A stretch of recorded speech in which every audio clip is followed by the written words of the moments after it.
got to top that in the style that you were in the center of public attention, and you know everybody's eyes are on you, and you know that every day you're going to be judged not by the past collection but by the next collection. Yeah, you're only as good as the last. Only as good as your last collection. That's right, which is an enormous pressure. Absolutely, but yes. Some people would like to make some connection between the most creative people and their emotional instability. Do you buy it? No. Excuse me, I mean, in the early days I was incredibly creative and productive, and I loved the research trips. I loved the creation, finding technical solutions to creative challenges. I didn't need alcohol and the pills for that. So what changed? What changed was I was afraid to say no, that little word, N-O, because I thought it showed weakness. And with more and more success, I would just say yes and keep on taking more work on, which took its toll. Meaning you're sitting here today explaining the fall.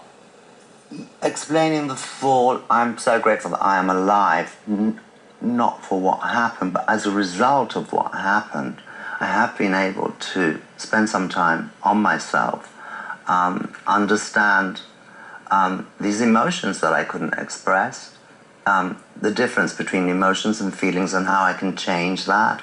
Before I would be upset or angry and it would go on for 4 days or 5 days. Now I know that I can change that. I wasn't aware of that before. I mean, there's many things like that.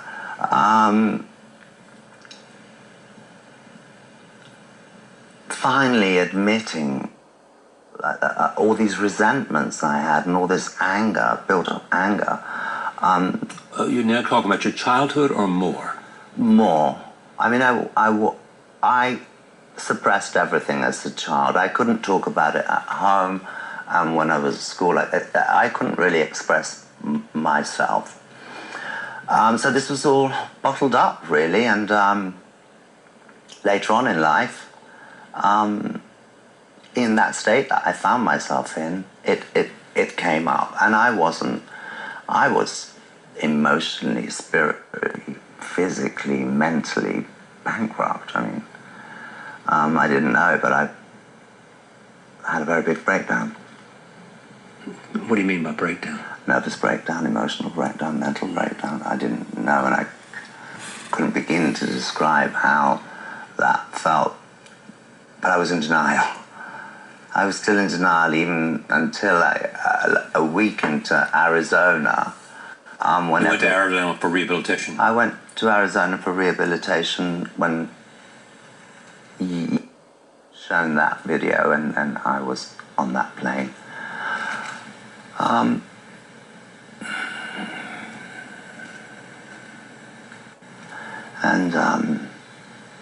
Even there, when I was going to those big meetings at the beginning, I was still in denial. When everyone introduced themselves, I would introduce myself as Johnny G. My name was Johnny G there. I'm a troubled soul. I'm a lost soul. It wasn't until a week in that I could say, I'm an alcoholic. I'm an addict. And today you're a sober addict and alcoholic. Yeah, I will be. Is that how you do yourself? Yeah, I will be in recovery for the rest of my life. And I bear that tattoo on my soul forever, which is a constant reminder of the evil of drink and drugs, both of which one could buy over the counter in Europe. I hear you. And you're looking at your childhood, and you look at the addiction, and you say, I don't remember anything I said. I now know what I said. So people say at that moment when they hear your story, I know a lot of people are addicted who don't say those kinds of things. I love Hitler, and you should be dead. I know a lot of people who had a troubled childhood and do not say the kinds of things that you said. They may say some awful things, but there seems to be, you went further than most people in terms, and now it's easy to say, I don't remember it, and I did it because I was addict and because I had a troubled childhood. It's too easy, some people want to say. What do you say to them? I've spent 2 years and 3 months followed by working with toxicologists and professors in France to find the answer. It's true, many people say in vino veritas. Yes. I've since discovered that in vino veritas it's not quite as simple as that. Yes, alcohol does loosen up inhibitions, but it's what's floating around in the subconscious that can be caught up. As I said, as a defense mechanism that was triggered when I was being persecuted. I mean, the opening line of that video is, "Are you Aryan? Is your hair really blonde?" Now that would have triggered something. What do you mean? It would have triggered something. As I mentioned earlier, Charlie, I had been researching Nureyev and his life, and that menswear collection was about. All those things could have been swimming around.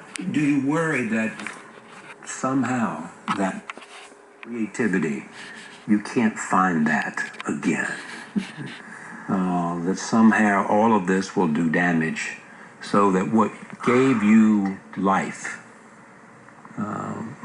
may not be able to turn back on.